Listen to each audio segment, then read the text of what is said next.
All right. It's not very Matthew McConaughey-like, but it's all right. Yeah, it was just all right. Hey, everybody. Welcome in. We are going to define success for ourselves. Yes, we have a chapter in our book that's define success your own way, which is our way of saying don't measure yourself by your bank account, your money. We talked about more this than money ever so slightly in our power segment that we did, and we kind of alluded to talking more about this. So here we go. We're going to talk about what metrics we measure success by in our own lives, like us together, Josh and Paige, as a power couple or powerful couple. The first element that we measure success by is our joy. Like, that is so absolutely basic. But if you don't have joy in your life, what are you even doing? Yeah, the work a day, stuck in a cubicle, like for us and for many of you guys out there, you don't want somebody else controlling your life. You are an entrepreneur for a reason. Is why you're doing this. Yeah. Yeah, you don't want to have a boss other than yourself, or the two of you communicating together about the needs that get done. But you don't want to work for a guy. I mean, I work for this guy. Yeah, exactly. I work for that girl right there. So we have a story about going to Saudi Arabia where we had to drastically retool our lives, basically, because we had realized we had completely lost our joy in what we were doing and the way that we were doing things. And once we made the decision to turn a corner and get our joy back, our lives went in a very, very different direction in the best way, and that we immediately got some of our joy back because we got hope and joy are very closely connected. There's this great Steve Jobs quote. If I look myself in the mirror and say, if this was the last day of my life, would I want to do what I'm about to do today? And if it's been too many days in a row of, nope, I need to make a change. The number one way we measure success is, do we have joy? It is not money. I am pointing because I mean it a lot. Yeah. So the second metric that we use to measure success for ourselves is our time. And we have said before, the freedom to use your time as you please is probably the biggest indicator of success. I think Michael Jordan is the one that said this. So I saw an interview with a guy saying, what's the best thing about me and Michael Jordan? He said, I have control over what I want to do and don't want to do. I don't have to do things I don't want to do anymore. Yeah. And he gets to spend his time doing things that he chooses to do. Nobody's choosing those things for him. Doesn't mean you don't have obligations, and it doesn't mean that you don't have to fulfill promises that you've made. That's not what we're saying. But what we are saying is you get to choose whether or not to even make those promises. And that's a big deal. How you choose to spend your time, if you have the freedom to do that, that is way, way, way up on the success indicator level for us. One of the biggest things that changed my entire outlook on life was when I finally figured out how to not have to commute in a car into downtown in traffic. Literally an hour each way, losing so much of my life. And long, hard day, getting in a car. And it's only worse once you have to sit and stop and go traffic for an hour. Do you really come in the front door being your best self? Right? No. Yeah. Typically not. You're frustrated. You're angsty. You can't wait to unwind. Like, another big part of it's a joy thief. It's a joy thief. A joy thief. Yeah. Yeah. I really appreciate the fact that I spend very little time doing logistics. We live a mile from here. We can walk home if we want to. We have multiple businesses within 3 buildings. Yeah. It's just fantastic to be able to say, I don't spend a lot of commute time. It's not really part of our now. All right, the third metric that we use to define success for ourselves is actually our money. Okay, so money does show up in there somewhere. It's not. Because money kind of can. A little bit buys happiness, just the time. Like, it depends on, like, how you view it. But truly, if you don't have money, you are fixated on getting your needs met. So I get to keep bringing quotes up? Yes, okay. Please. Kanye West. Not having money isn't everything. Not having money is. that is absolutely true. When you don't have money and you are broke, it is it's quite miserable, and it is a joy thief, and you don't feel successful. I have been in the shoes of, like, I had $20 one time to spend at the grocery store to feed my whole family for a week. There was 5 of us, and I somehow, somewhere between the car and the checkout stand, I lost that $20.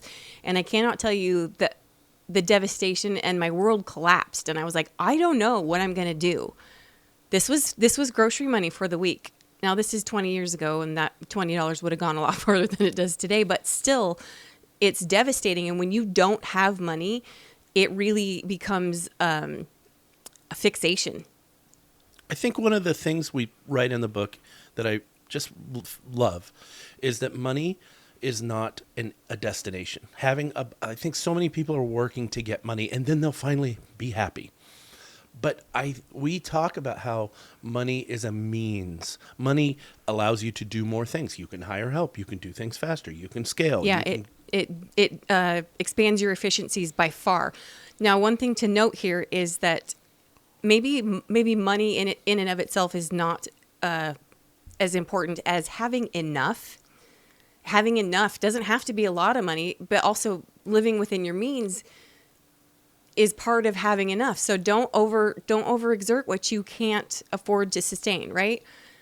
It's a whole other lesson in and of itself, but staying within your means, having enough money is all part of feeling successful. And as long as you're not going over and above what you can afford, you should feel successful. That's a success in and of itself, that you stayed within your means. So we're discussing defining your own success. And I think the point we're making is that most people say, I measure myself by how much money I have. We are saying that is one of many components. We have it at number 3 on this list. Yeah. So you have your joy, Yeah. how you spend your time, and how much money you have at your avail to help you get things done and to make you safe and to give your family enough. Yeah. But it is not the destination. It is not the goal. The happiness it's not money. It's a tool to joy, which is, again, the crux, the pinnacle of all success in my mind is joy. And money is a tool to joy. It is a means to an end. It is not an end, the end of finding happiness. Yeah. So number 4 on our success indicator list is our health. You can't control that, but you can help it, monitor it, protect it. Like some people get sick. Some people don't. But your health is such an important part of the vitality of how you live that it's worth taking care of. Yeah. You definitely have to protect it, be proactive about it, make sure you're eating correctly, getting all the nutrients that your body needs, getting enough water, getting enough sleep.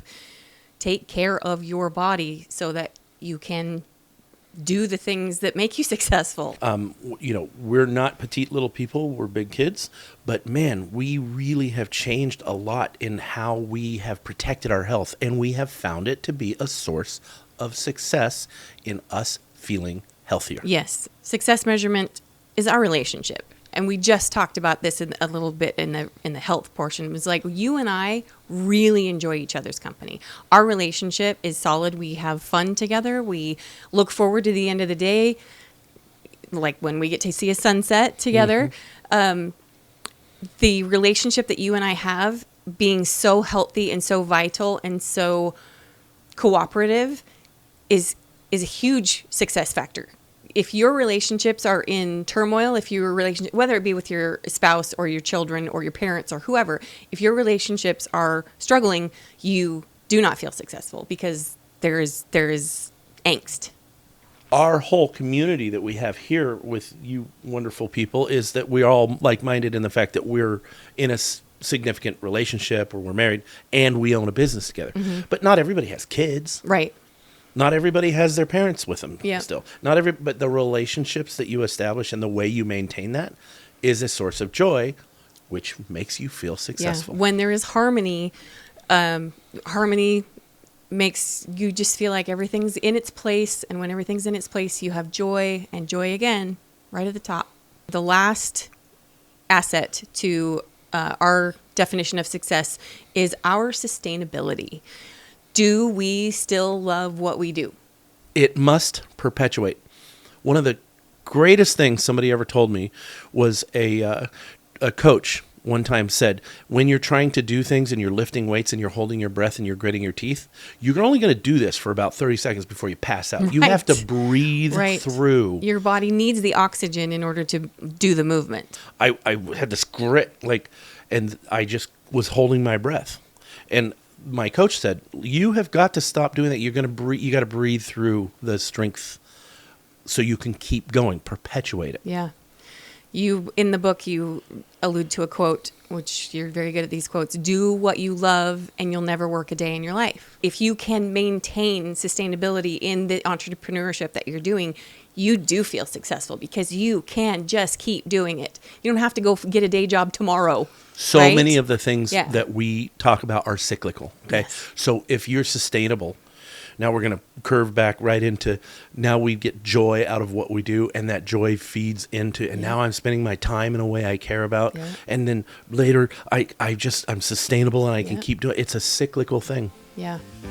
So there you have it. If you've got something out there that you're like, hey, I think you forgot about X element, please let us know. Leave a comment, send us an email, follow us, like our page. We love to hear from you guys. So the channel's built in two halves, really. There's the business partner couple mindset, and that's what we're talking about here. And then there are trip episodes where we go out into the world on business trips and we apply some of this stuff out in the real world. So I encourage you to watch both videos. We really appreciate it. But the biggest thing is we want to build community. So find us on Facebook and just get connected with us, and let's build a community. We really appreciate you guys watching.